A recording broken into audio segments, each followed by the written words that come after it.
சென்னை உயர்நீதிமன்ற நீதிபதி முரளிதரன் வீட்டில் பாதுகாப்பு பணியில் இருந்த காவலர் துப்பாக்கியால் தன்னை சுட்டுக் கொண்டு தற்கொலைக்கு முயன்ற சம்பவம் அதிர்ச்சியை ஏற்படுத்தியுள்ள நிலையில் காவல்துறையினர் சம்பவ இடத்தில் விசாரணை மேற்கொண்டு வருகின்றனர். இது குறித்த கூடுதல் தகவலை தருகிறார் எமது செய்தியாளர் சரவணன். வணக்கம் சரவணன், இது தொடர்பான கூடுதல் தகவலை சொல்லுங்க.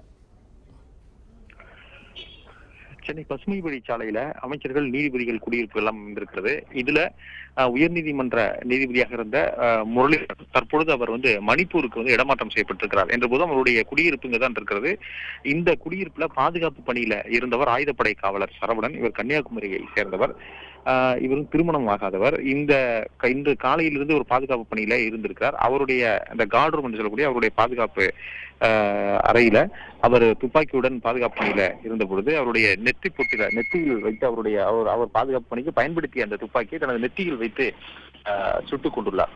இதனால் சத்தம் கேட்டு அருகில் இருந்தவர்கள் இங்கிருந்து ஓடி வருவதற்குள் அந்த ரத்த வெள்ளத்தில் அவர் கிடந்திருந்திருக்கிறார். அதன் பிறகு உடனடியாக அவரை மீட்டு முதலில் ராயப்பேட்டை மருத்துவமனையை கொண்டு சென்ற பொழுதே அவர் உயிர் இருந்திருக்கிறது, ஆனால் சுயநினைவு இல்லாமல் இருந்திருக்கிறார் என்பது தெரிந்திருக்கிறது. அதன் பிறகு ராஜீவ்காந்தி அரசு மருத்துவமனை மாற்றப்பட்டு தற்பொழுது அப்பல்லோ மருத்துவமனைக்கு மாற்றுவதற்கான நடவடிக்கைகளில் காவல்துறையினர் ஈடுபட்டிருக்கிறார்கள். அவரும் மிகவும் ஆபத்தான நிலையில் இருப்பதாக சொல்லியிருக்கிறார்கள். இந்த சம்பவம் நடந்தவுடன் உடனடியாக அபிராமபுரம் போலீசார் மற்றும் காவல்துறை உயரதிகாரிகள் சம்பவத்திற்கு அந்த நீதிபதியினுடைய குடியிருப்பில் அவருடைய இருந்த இடத்துல அந்த சம்பவம் நடந்த இடத்துல விசாரணை மேற்கொண்டிருக்கிறார்கள்.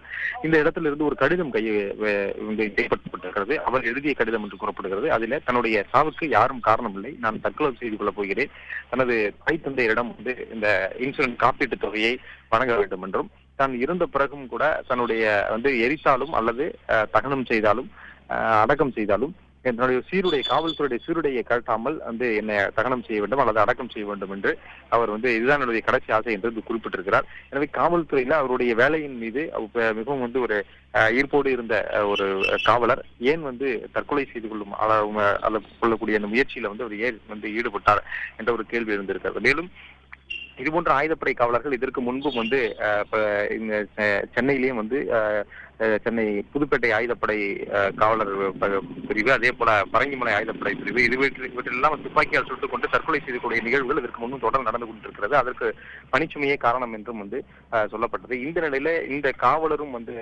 காரணமாக இது போன்ற தற்கொலை முயற்சியில் ஈடுபட்டாரா அல்லது வேறு எதுவும் காரணமாக இருக்குமா என்பது குறித்தும் விசாரணையை மேற்கொண்டிருக்கிறார்கள்.